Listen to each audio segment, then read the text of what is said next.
बिना कहे पहली मुलाकात शहर की रफ्तार में हर कोई किसी मंजिल की तरफ भाग रहा था।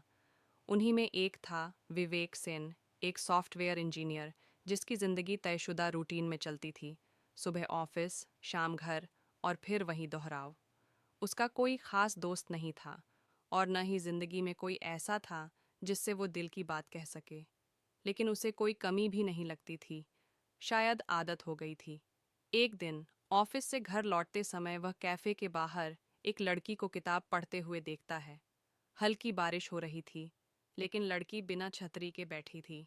किताब को पानी से बचाते हुए वह खुद भीग रही थी। विवेक रुक गया। पागल हो क्या, उसने अनजाने में कह दिया। लड़की मुस्कुराई और बोली, बारिश में किताब पढ़ना एक अलग सुकून देता है। बीमार पड़ जाओगी। अगर किताब खत्म हो गई तो बीमारी भी ठीक लगने लगेगी। विवेक चुप रह गया। ये पहली बार था जब किसी ने इतनी सादगी से, बिना दिखावे के, कुछ ऐसा कहा जो उसके दिल में उतर गया। पहचान से अपनापन। लड़की का नाम था अन्वी। वह एक स्वतंत्र लेखिका थी जो कैफे में बैठकर अक्सर अपने किरदारों को जीती थी। उनका मिलना अब रोज का हिस्सा बन गया था। कैफे विवेक के लिए अब सिर्फ कॉफी का अड्डा नहीं था, बल्कि एक ऐसी जगह बन गया था जहां जिंदगी हर रोज एक नया रंग दिखाती थी।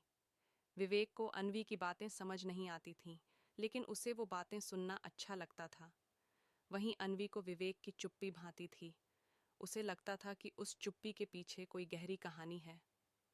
तुम कभी ज्यादा बोलते क्यों नहीं? अन्वी ने एक दिन पूछा।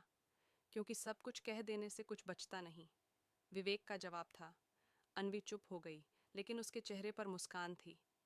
नजदीकियां वक्त गुजरता गया। दोनों अब एक दूसरे की आदत बन चुके थे। एक दिन अन्वी ने विवेक को अपनी अधूरी कहानी सुनाई।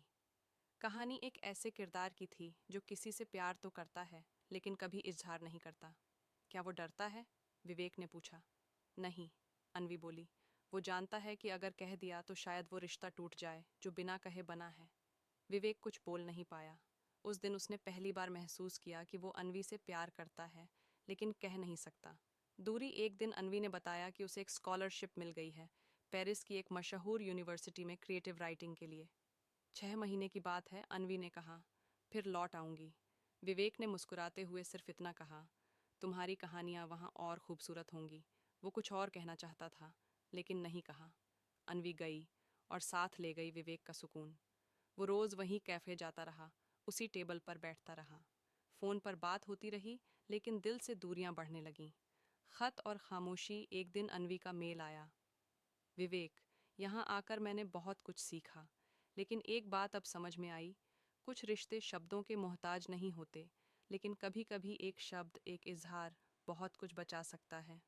मैं लौट कर आ रही हूँ, लेकिन इस बार तुम्हें खुद से छीन कर नहीं जाऊंगी। विवेक को लगा जैसे दिल की दीवारों पर कोई दस्तक दे गया हो। पर जब अन्वी वापस आई तो वह बदली बदली सी थी। उसने बताया कि शायद वह वहीं बसना चाहती है, पेरिस में। और हमने पहली बार पूछा। हम तो थे ही, बिना कहे, लेकिन अब शायद कहना ज़रूरी है। अन्वी की आंखें नम थीं, पर यह कहना भी देर से हुआ था। अंत जो अधूरा नहीं था। अन्वी चली गई, इस बार हमेशा के लिए। लेकिन जाते जाते उसने एक किताब छोड़ी। अपनी नई किताब, बिना कहे,